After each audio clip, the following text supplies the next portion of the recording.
everyone, this is Nancy from Fibro Fancy Nancy, and this is my next fibromyalgia pick-me-up video. For this pick-me-up, I chose gratitude. Now there are a couple of things that I do to practice being grateful for the good things in my life on pretty much a daily basis that I think do make a difference and help me maintain that attitude of thankfulness. The first thing would be just positive self-talk. There's always a dialogue going on in your head where you're saying things to yourself. Sometimes if you listen to yourself, you realize just how negative you can be and how really unkind to yourself you can be. You say things to yourself, at least I know I do, and I think most of us do, that you would never say to someone you love or even an acquaintance. You wouldn't say things like that, but yet we're so hard on ourselves. So it does make a difference how you speak to yourself. It can be actually very powerful to just say out loud, I'm grateful for my family. I'm grateful for the sunshine today. I'm grateful for my eyesight. Whatever it is that you can think of that you're grateful for, actually speak it out loud. If you really think about it, we can think of a lot of things in our lives. Even though we're hurting every single day with this illness, there's always something good. And there is always somebody that has it worse, especially in third world countries where they don't even have running water and there's a fly flying around here. It is very easy, just in general, to complain and to focus on the negative, especially when you hurt all the time. I know from my experience, I can be really good at talking to myself in a positive way when I'm home by myself all day. I can really be focusing on the good things and thanking God out loud for all the wonderful things, and as soon as my husband comes home, I'm like, oh, I'm hurting so bad today.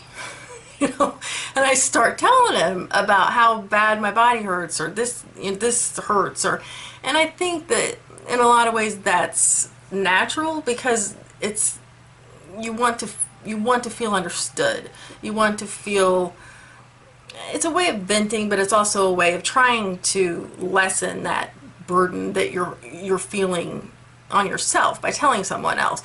And I'm not trying to be crazy here, like don't ever say that you're hurting or say anything negative.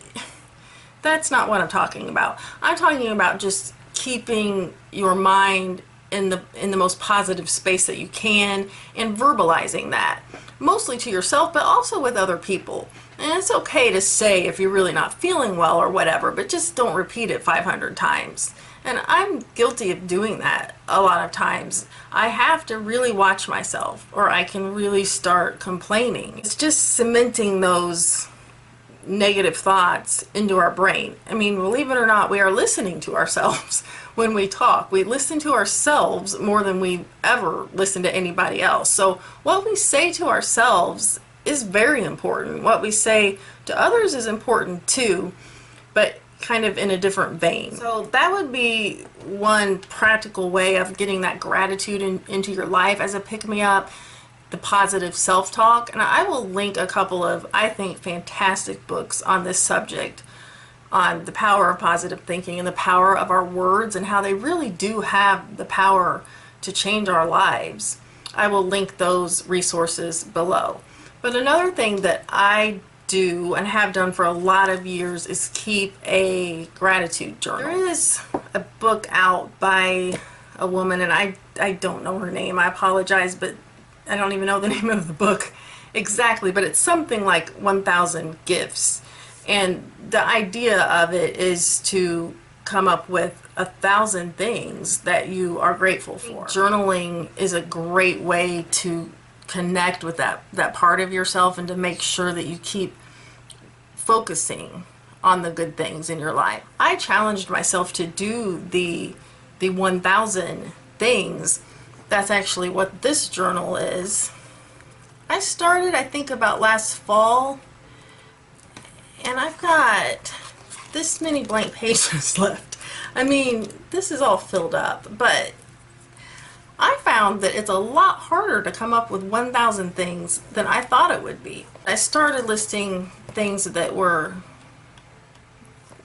fairly general, like my home, my husband, freedom, my bed, sleep, summer, winter, fall, stars, things like that that I truly am grateful for. But you eventually run out of those things. So that's when I started getting a lot more specific with things to be grateful for that had happened to me maybe that day or that week. And I'm still only on about 400. It's really an awesome thing to do because when you do sit down and do that, you have to focus on, okay, what's good in my life? And I really love that saying about, what if you woke up tomorrow with only the things you had thanked God for yesterday or today or whatever?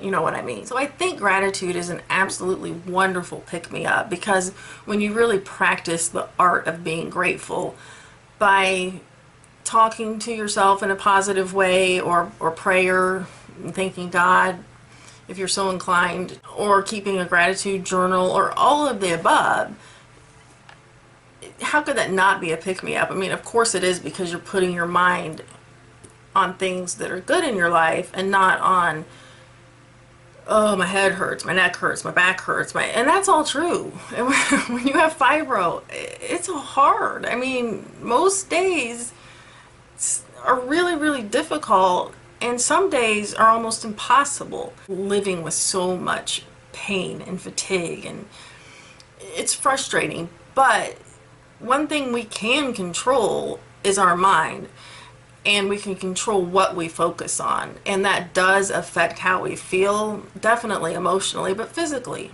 also. It truly does when you start thinking about all of the good things that you do have. So that's my pick-me-up for today. Please let me know in the comments any ideas you have for more pick-me-ups, and also any stories you have about keeping a gratitude journal or anything that helps you stay positive.